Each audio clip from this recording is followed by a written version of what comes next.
I guess we do roll call one. Gauthier, Present. Shropshire, Here. Brown. Yes. And it's not on the agenda, but I do want to welcome our new committeeman. Glad you're here. Thank you. Number 2, discuss possibly approve minutes of the May 23rd, 2024 special meeting. Motion. Second. There's a motion and second. Any discussion? Call for vote. Gauthier, Yes. Shropshire, Yes. Brown. Abstain. Item number 3, discuss possibly recommend council action regarding the annual renewal of the workers' compensation and employers' liability insurance policy number 00002273-24-1 with CompSource Mutual Insurance Company. Is there a motion? Motion. Okay, I'll second. All right, motion and second. Brown and okay, at this point, it's time for presentation, huh? We'll call for discussion. Yeah, we'll call for discussion.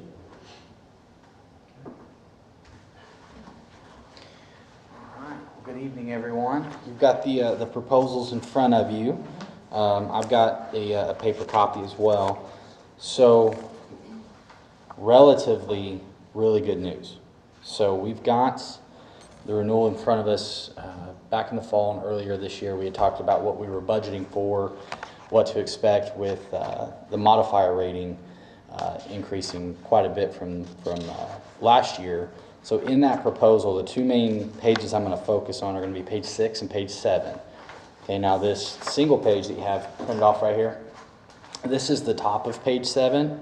So that way you can keep it on page 6 and just have it side by side, right? So 6 and 7 is really where we're going to start. Last year, our modifier rating was a 0.96, but we knew that on the horizon, it was going to increase this year from the claims of 2022 and 2023. So there's always a lag year in workers' comp, right? So this year we had those claims from 22 and 23 come onto the record. That was a pretty substantial amount, which raised that modifier about 39%. You're looking at 37 basis point increase. So originally what we had talked about, just from that perspective, was about budgeting for a renewal somewhere in the $265,000, $270,000 range. We were able to work with CompSource to lower the rates quite substantially, which is what this individual piece of paper is, a dollar variance and then a percentage variance year to year on the rates. So all of the rates are down. The big ones that they really worked off of are higher risk ones. The police officers, that rate's down 11%. Firemen are down 11%. Building maintenance down 15%. Municipal employees are down 18%.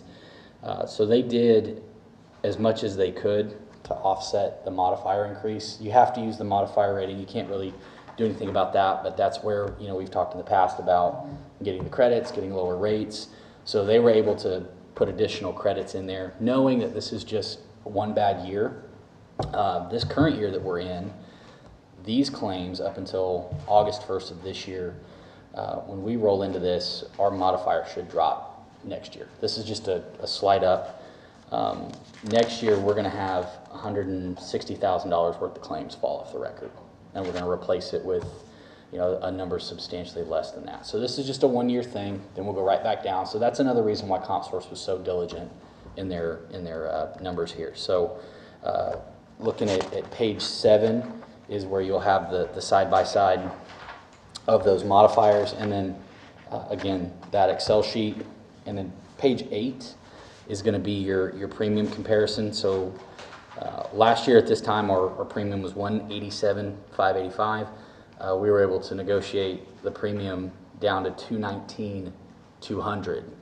The original CompSource renewal. So how they do this is they'll have a system-generated renewal, and then the underwriters get their hands on it and they start changing it from there, right? So the original estimated renewal was going to be closer to $255,000, $260,000, kind of where we thought it was going to be.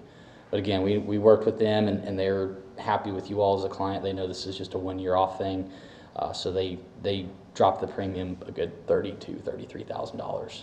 Again, knowing that it's just a one little bump up, and that's still below where we've been historically. You know, there were some years we were close to $400,000 on our premium. So it's about a 17% increase, but it's much less than what we had been budgeting for, estimating at $269. And what'll happen is, for context, when we do the end of the year audit, that 187 will probably be higher because we do the reporting. So at the end of the year, our payrolls will probably end up being higher than 187. But just apples to apples, we're looking at about a 17% increase. But again, that'll drop right off next year. It's a lot. Substantially lower than what we anticipated it could have been.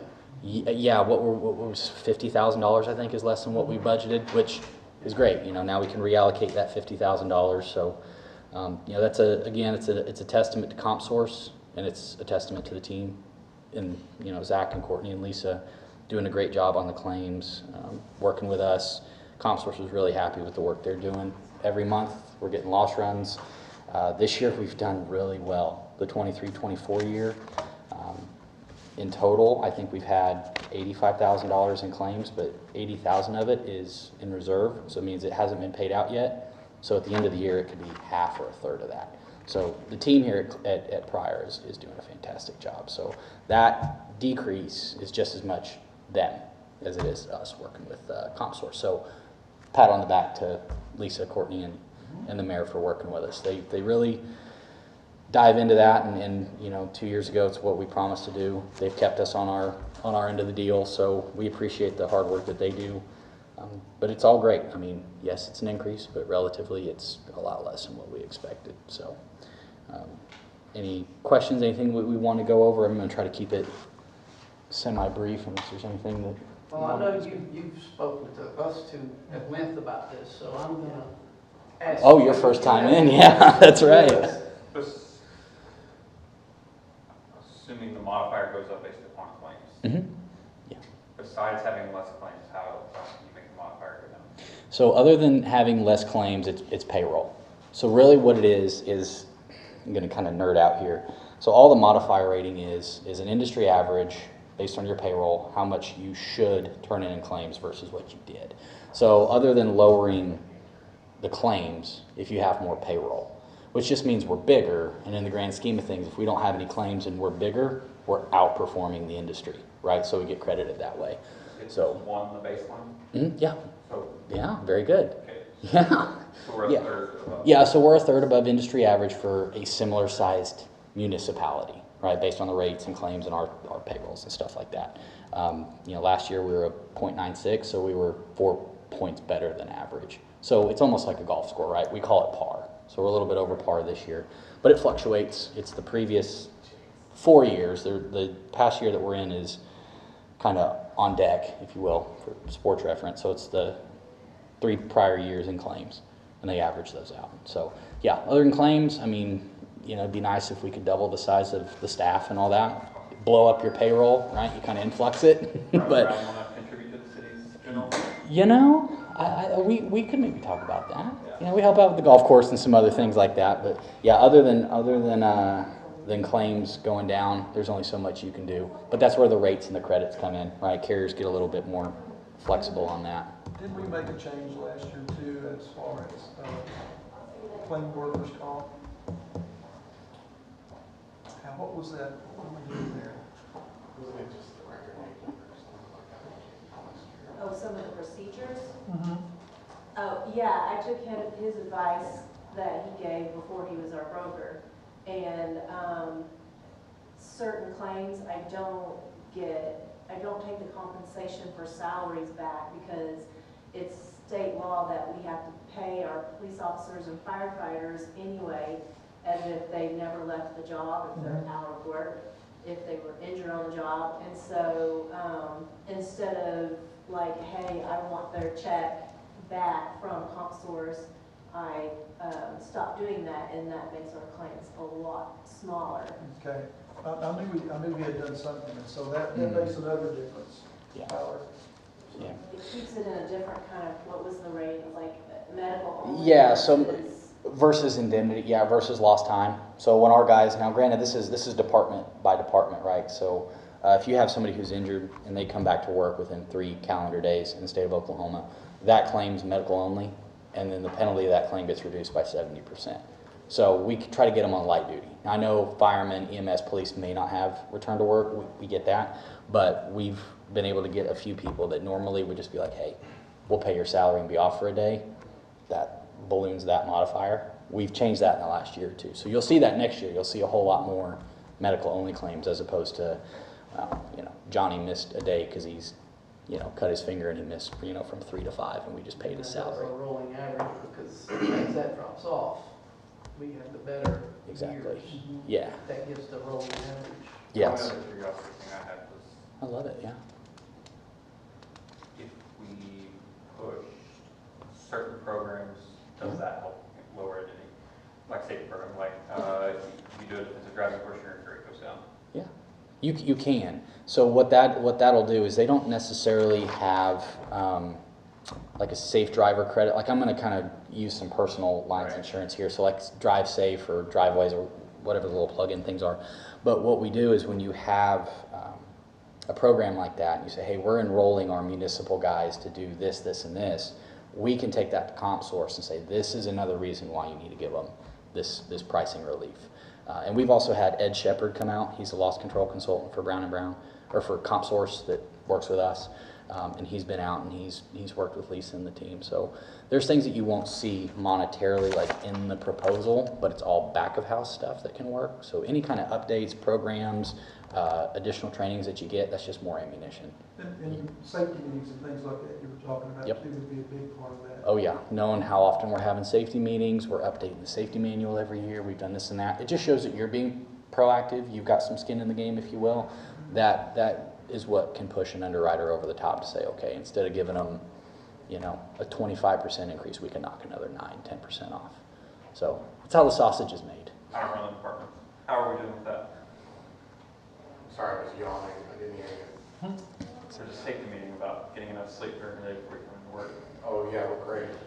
Well, great, if people don't know you, it's 6:22 in the morning. Safety programs and documenting it for leverage when So we're negotiating. we're pretty good, with our retirement of our gentleman at the cemetery tomorrow. It's his last day, he's also our safety coordinator, so we'll be looking to replace that and get somebody started fresh on a new program. If you need some recommendations, we might be able to talk afterwards. We know some, yeah, he's highly recommended. Yeah, it's a small stipend, but it's, we try to. It's honest work. It's dang honest work, yeah. Yeah, we can help with that. But again, all that kind of information, and here's what we're doing that sets us apart from, no offense, but this is what makes Pryor different from Shoto, Veneta, Owasso, whatever, right? So we get based on our own merits. So any information like that, we're usually getting it from Courtney and Lisa early in the process throughout the year. Yep. Does Yeah. council have any other questions? Just for reference, if you look down on there where it says attorney, and I wanted to verify that with Lisa, so I did. That's not Chase, that's our municipal attorneys. So like, Yeah. so That's a good point too. just for clarification, that's. So I'm going to repeat it so the mics can pick it up. The attorneys that are mentioned are our municipal attorneys that's on this sheet. So, Yep. Correct. anything HR needs to bring out regarding this? Just please approve it so we can get it on the agendas for Tuesday. So, all right, any other discussion? Okay, I'll call for vote. Shropshire, Yes. Gantier, Yes? Brown. Yes. All right. Okay. Thank you all very much. Number 4, discuss, possibly recommend council action regarding ordinance amending ordinance 7-4-4, camping, 1, prohibit overnight camping within city limits of Pryor Creek, and 2, allow for the use of a tent in the backyard of a private residential property owned directly by the camper for the purpose of family activities for 1 overnight period. The purpose of the modification is to better ensure the safety and health of the city's general public while simultaneously recognizing the need to accommodate limited family activities. Do I have a motion? Motion. Is there a second? Second. Okay, I want to point out, I'm actually going to read the Can, proposed ordinance. we do have a scrivener's error here, though. Okay, would you go ahead and point that out, please, sir? Yeah, it says one night here. Right, well, that's one of the things that I was going Yeah. to bring out. There's a few little things like that, and so I want to actually read the proposed ordinance. Now, if you look at it, the note on the bottom says underline blue font or additions to the current ordinance, struck through red font or deletions from the current ordinance. So there's a few. So it's 7-4-4 camping, section A, consent required, and then blue, which is addition, overnight camping is added. The park removed. The use of the parks and public areas within that's the same, corporate is removed. Limits of the city, and then it's for overnight camping.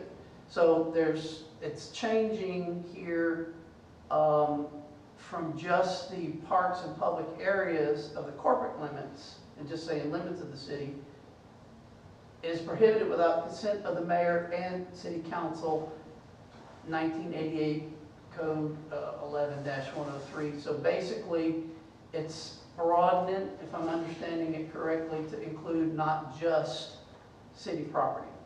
And then letter B, presumptive evidence of camping.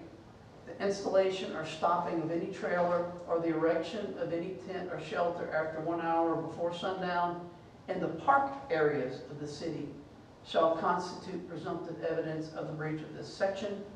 The erection of a tent in the backyard of a private residential property for the purposes of family activities for up to 3 overnights is not considered a breach of this section. So that last sentence I read is being added, I guess, to make sure people that want to do a backyard activity with their children would be allowed.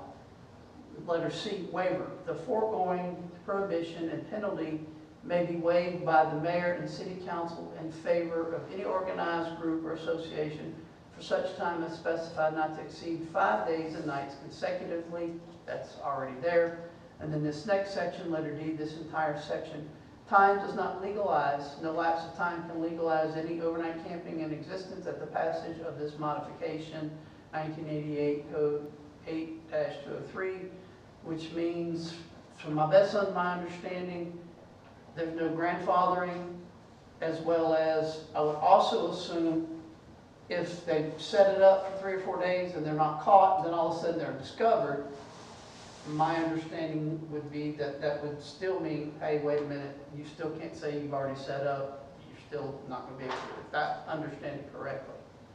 So that is a little bit different than the way it's worded here. So I just wanted to point that out for clarification. So discussion.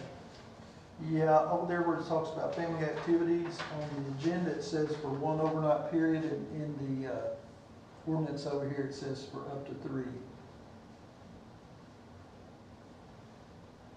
That should be for 3. So that's one thing we need to change there. So I think if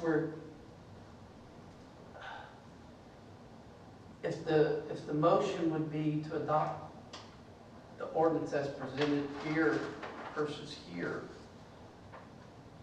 on the agenda, might be one way to handle that. Now, since we're in discussion, I fully believe that this should go to council for discussion. I'm uncomfortable with recommending it, that we do it, but I am comfortable recommending that we send it to council for a full discussion. I believe this needs to be before council, really. And so my thing is, if the way it's worded in this possibly recommend council action, I'm okay with us considering this, because I would like to discuss it with the full council. not necessarily here, but if we are gonna recommend it as the O and I committee, then I'm gonna have to give my reasons of It things. just I'm says concerned. recommending council action regarding an ordinance Mhm. amending. It doesn't say that we're going to set the ordinance and then they have to agree or disagree. Okay. So the way I read it, this goes before the council for discussion and recommendation And I'm and comfortable probably with any that. changes. Then it probably should come back to ordinance and then approved again back in council, correct? That'll work. I think that's how it's gotta go. I don't know that it would have to come back if there weren't any changes made to what's here. But if there are changes, we probably have to discuss it The again. council can approve to approve it. Yeah. They And then can, we'll have to do our readings that we typically do like we would any other. right. I mean, I do have some things that I would like to point out and discuss, but it would be redundant to do it now when I think the full council should be involved. That's my personal opinion. That C part about the waiver, foregoing, the penalties and things, is that something like, let's say that you had the, what's the bicycle tour that goes across the country, and every year is it free something, free wheel, is that the name of it? Where they go like from city to city to city and they camp out, Yeah. like in the park? Now, that would waiver so that they could pitch a tent and stay in the park, right? So, Yeah, so the idea is, if you read on that penalty may be waived by the mayor and city council in favor of any organized group or association for such time as specified, not to exceed 5 days. The idea would be, we don't want to discourage what people should be doing. Scout troops, if there's a scout troop where it's a small little troop and they want to camp in Scoutmaster's backyard or the troop leader, whatever, Girl Scouts calls it. We don't want to discourage that. What we don't want and what we're trying to avoid happening are tents being up for an extended amount of time, becoming a situation where it becomes nuisances, or, we've had in the past squatters on some, we've had properties in the past that we've had to abate, where we've had to run off squatters and things like that. The hope would be, and I'll give Councilman Brown this, is that should any situation come up where somebody address this with law enforcement, like, hey, my neighbor's had a tent up for a while, that every situation be looked at. We don't want it to get into it's in the Choya's backyard, so they're good. We want to make sure that, but the idea is that it's just something that other council members have come to me and they wanted to address, and so I told them they could address it due to quorum. They clearly can't be here for this, but the idea is, again, that we want to promote and support property owners doing what property owners should do. If the Browns want to have a tent party for the weekend, then have a tent party for the weekend. But when your weekend is over and you go back, take it down and put it away. Mr. Mayor, before we take action on this, the way this is worded, I have a question. I know we have a couple of, or at least one RV park in town. Yeah. Are they allowed to have tents in that RV park? Is it So- RVs only? No, and that was one of the things I was going to recommend to you as we do this. I would ask to consider that this also be added to the section of the code. And I didn't pull that reference, but the section of the code that references RVs, that it would be added to that. So Explain again what you're saying, because I didn't. we have a section of our code Mhm. that references RVs that are Right. not, like, you pull an RV up into your yard. Okay, let's say it's Christmas time and Uncle Buck shows Yeah, up, that's right? already on the books. Right. I don't care if Uncle Buck parks in the driveway for a night or two, but we don't want somebody living in those RVs. We've had that in the past, and you run into sanitation issues. And so, we need to make sure that if we're going to add this, we also add it or reference it to that section of the code, whatever Well, that we may be. passed that ordinance, I think, is it 7 days, that they can have like family members Right. automatically, and that's the other thing I wanted to bring up. to make sure there's not a friction between the two ordinances. This is specifically more addressing tents. It does say, Tents and trailers that would be in public areas. correct, Not private. right. But I just wanted to make that point of Properly, clarification. properly zoned areas, that's why we reference the residential.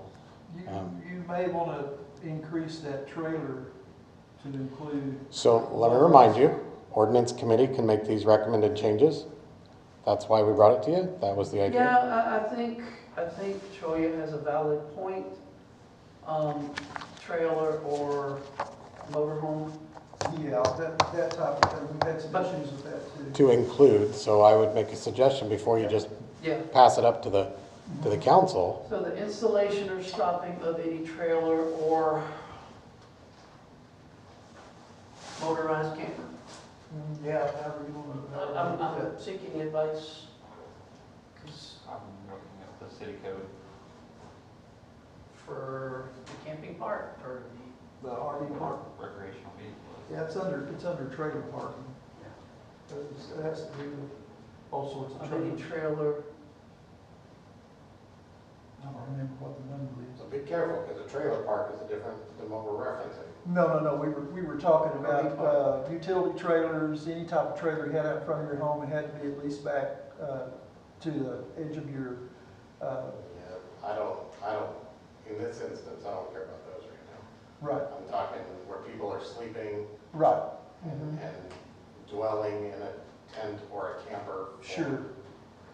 But I was telling him, he was wondering what ordinance that was in, and that was in the ordinance that took care of all of the trailers and the street and everything else.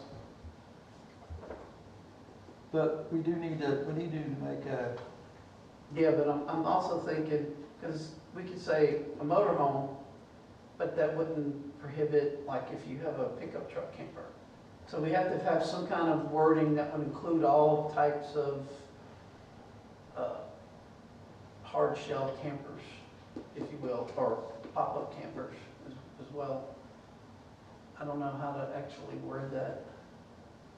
I think, I would hate to say a motorized dwelling, but I You would. can just probably say camper, RV, trailer, tent, or likewise, Yeah, temporary dwelling. any trailer or vehicle with the design for camping or or RV, recreation vehicle. That would probably cover it, wouldn't it? y'all, I don't know, let's see, let's pin something out here. Any trailer.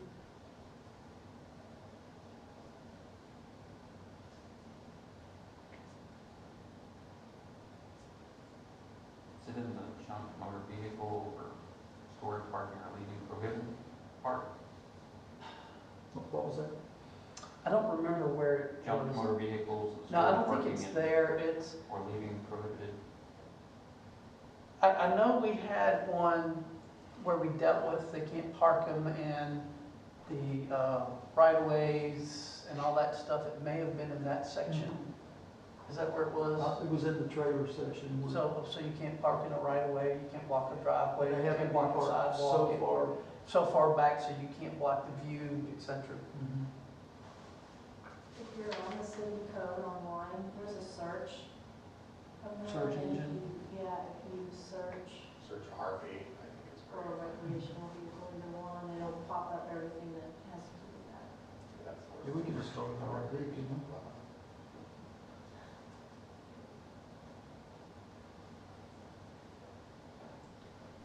I don't know that would be broad enough to include everything, to be I honest. think an RV covers trailers, it covers Class A, Class B, Class C. Right, but I have a pickup truck with a camper shell that I can slide in the back with a tent or a cot. So it's, Almost a Class C, isn't it? I don't know.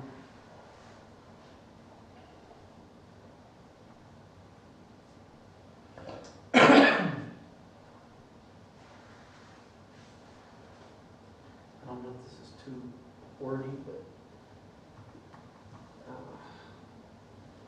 trailer or other vehicle designed or intended to be used for sleeping purposes. Does that,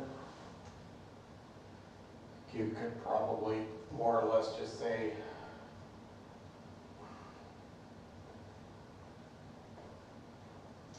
I think we're more just targeting the camping or littering in a temporary recreational vehicle Or occupation of a recreational type trailer or vehicle as living quarters prohibited, that one?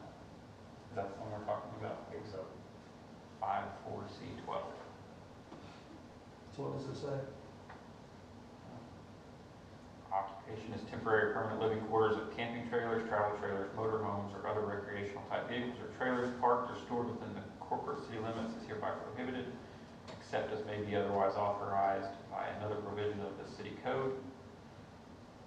Shall be a violation of the provision for family members or guests of a property owner or property within the corporate city limits to temporarily occupy a camping trailer, travel trailer, motor home, or other recreational type vehicle or trailer which is otherwise lawfully parked upon the property of the property owner for a period of not to exceed 7 days in any 30-day time period. I would be perfectly comfortable with adopting the verbiage there for here. If it's there, do we have to worry about it here? Well, let me, Or, okay, here's the thing. I think that covers more than covers recreational vehicles, RVs, campers, et cetera, whatever it lists. This is addressing specifically overnight camping, okay? I would also recommend that in section B, consider where it says 1 hour before sundown, strike the park areas of, and then add the city. So that we're taking out the park areas of the city. We want to make that. let me circle what That as you're well. recommending. So it would read, erection of any tent or shelter 1 hour before sundown in the city shall constitute presumptive evidence. So you're recommending removing the park areas of. Yeah, that's going to need to come out, so it jives with section All A. right, let's put that there. But I think that, what did you say that was, 5? 5-4C-12. I think that covers Everything on the RV? everything on the, what would be motor vehicle-ish camping, whatever. I think we can, that's why I say we reference this one or we add it to that section as well. It seems a little redundant, but it would cover that. So are you saying we should just put like stop and big trailer / recreation vehicle? I'm saying what we have there covers dwelling in an RV trailer thing. I mean, So we need to that's just covered. This is going to be more remove the camping and trailer. intense. We don't want to go ahead and remove the trailer then? You can leave it in there. You can. But I think in creating all new, 5 covers the RVs and things. Right. Let's not reinvent that wheel. One. Yes, we did. Let's not reinvent that wheel. It's already there. What we're addressing is more the overnight camping. Typically an RV comes little different situations, but this is amending 744 camping. So if we put in there, in the city,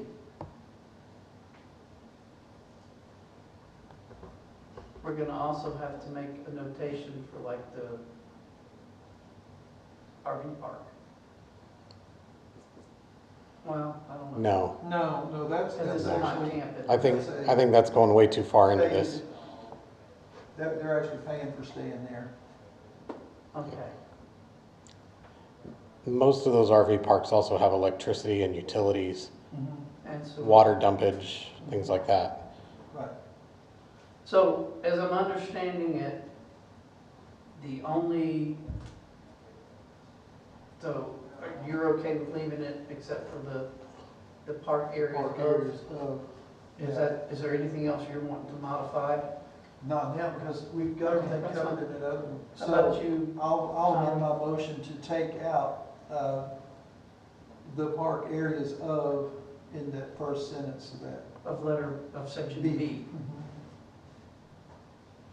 would you? I'm just trying to keep up with what all we've changed and haven't changed. The Is only that the thing- only thing that we've changed? Yeah, Yeah. so far. Okay. That would be just this. So we've disregarded any other changes. And what action are we taking? Are we taking action to make this an ordinance, or are we taking action to send this to council? Send it to council. To send your changes to the council. Sending this with the change, that's all. So, And we also changed the number of days. Agenda to the number of days from So- 1 to 3. Yeah. So let's be clear, this is what you're sending to council. A, consent required. Overnight camping within the limits of the city is prohibited without the consent of the mayor and the city council. Presumptive evidence of camping, the installation or stopping of any trailer or the erection of any tent or shelter 1 hour before sundown in the city shall constitute presumptive evidence of the breach of this section. The erection of a tent, 5 does not cover tents, so this specifically covers tents, in the backyard of a private residential property owned by, I believe it says owned by the, I don't have that wording on here either, so, of a family residence for up to 3 overnights is not considered a breach of this section. Waiver of the foregoing prohibition and penalty may be waived by the mayor and the city council in favor of any organized group or association for such time as specified, not to exceed 5 days and nights consecutively. Time does not legalize, no lapse of time can legalize any overnight camping in existence at the passage of this modification. Correct. I'd like to modify A. So, as it reads, overnight camping within the limits of the city is prohibited without the consent of mayor and council. I don't want to have to approve every time somebody wants to overnight. Would you like that to just be mayor? I don't, you want to. Mayor or I city think council. it's, I think it's any time that they're gonna go longer than 3, but not longer than 5. I don't think you want to have to approve every time somebody's camping for 3 days, right? It doesn't, it's a yay or nay on my side, but what do you just think take that out? It seems burdensome to make a family come in here and, Well, that's covered here as, you can do that in the backyard of a private residential property. B Up stands to 3 alone days. outside of A. A by itself says, overnight camping within the limits of the city is prohibited without the consent of the mayor and council. But, I- there's an exclusionary with this blue, is what that's intended to be. In other words, under this circumstance, A doesn't apply. I disagree. It doesn't say that. Okay, let's look at it. Presumptive evidence of camping. The installation or stopping of any trailer or the erection of any tent or shelter after 1 hour before sundown in the city shall constitute presumptive evidence of the breach of this section. Erection of a tent in the backyard of private residential property for this purposes, family activities for up to 3 overnights is not considered a breach of this section. So you think we just take out is prohibited and then take out without the consent of the mayor and council? I just think if it's going to be longer than 3, but not longer than 5. Like, I mean, to go longer than 3, it requires yours, yes? No, I think you get 3. For the families will get not to exceed 5 days. No, I'm sorry, 3. Well, to address his concern, that same. I'm not trying to overcomplicate it. No, no, I don't I- want there to be something on the books that somebody construes later and Sure, they sure. can use their You permission have a for valid 1 day of point. camping. But if we move that same blue section in letter B and duplicate that in letter A, would that Yes, satisfy that? yes. I'm okay with that. That's fine. Okay. So change number whatever. So we would. You would read, the- overnight camping within the limits of the city is prohibited without the consent of the mayor and the council. We striking that? Well, No, not necessarily. If you add that section B, the erection. Then we'll come up, the erection of a tent in the backyard of a private residential property for the purposes of family activities for up to 3 nights is not considered a breach of this section. Yes. So if you add that, that makes more sense. you can leave the mayor and city council or whatever, because this allows it without. I think that's perfectly fine. Yes. Thank you for that recommendation. Just move that up. We already have to have. So we'll duplicate it. It'll be the same thing in both A and B. That blue section will be added. Do we need to have it both places? I think we would, to address his concern. I think it would be appropriate What's personally. your thought, Tyler? As a person who would write citations, you can write a citation for 744A, you can write a citation for 744B. Okay, so you need So- both Put places. it in both. Okay, Yeah. It's easy enough. works for me. It's a copy paste, Control C, Control V, we're done. So, are there any other proposed changes besides what has been mentioned? I have none. So you would have to amend your motion to include the removal of the park areas of, I've done and that. as well as the addition of the erection of a tent in the backyard of a private residential property for the purposes of family activities for up to 3 overnights is not considered a breach of this section. That would also appear at the end of section Copy A. and paste it into A. Okay. Are those the changes? Are you good? Oh, yeah, she probably got it for you. Yeah. Okay. Well, I just want to make sure it's abundantly clear. Are there any other items of discussion regarding this?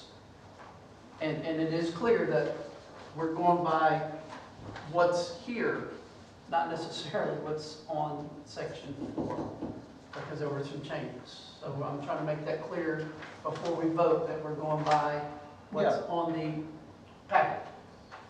Okay. Everybody okay with that? I'm good. Call for vote? Brown, Yes. Gantier, Yes. Shropshire. Yes. Okay. The next one, discuss possibly recommend council action regarding an ordinance amending fireworks regulations 5-4C-2 to include an application period for fireworks stand licenses to be issued for the sale of fireworks between December 27th and December 31st each year. And do we have a motion to discuss? I'll make a motion. I'll second. Okay, motion and second, and the only change that I'm aware of, Mayor, correct me if I'm wrong, is letter D, sale of fireworks and fireworks stands. If you look at number 1, applications for license, any person, organization, or business seeking to sell fireworks must apply for a license between April 15th and June 1st, and then additional and November 15th through December 1st of the license year by filling a written application in such form and content as the city manager may prescribe. And so my understanding is that's the only change, and it's to open up the ability to sell fireworks for that period of time Within the city limits. within the city limits, yes. What's the fee for that? It'd be the same as the other, I think it's 500. Okay. So without knowing, did we amend the ordinance where they can shoot off fireworks on New Year's Eve? I'm sure that's Yes. about. Yeah. So when we change that, that allows them to go from, I believe it's It's in here. 11:09 to. 9 p.m. to midnight New Year's Eve. Yeah, Okay. So this is basically just bringing this to make that possible. Yeah, so make it where we if can somebody sell it now. decides to sell them fireworks during, the Christmas break, they can legally sell them during Christmas. Okay, so we have that as a motion and a second to recommend council action. Any other discussion? Okay, call for vote? Gantier, Yes? Shropshire, Yes. Brown. Yes. Okay, at this point, number 6, do I have a motion to adjourn? Motion. Second. Motion and a second. Call for vote? Shropshire, Yes. Brown, Yes. Gantier. Yes.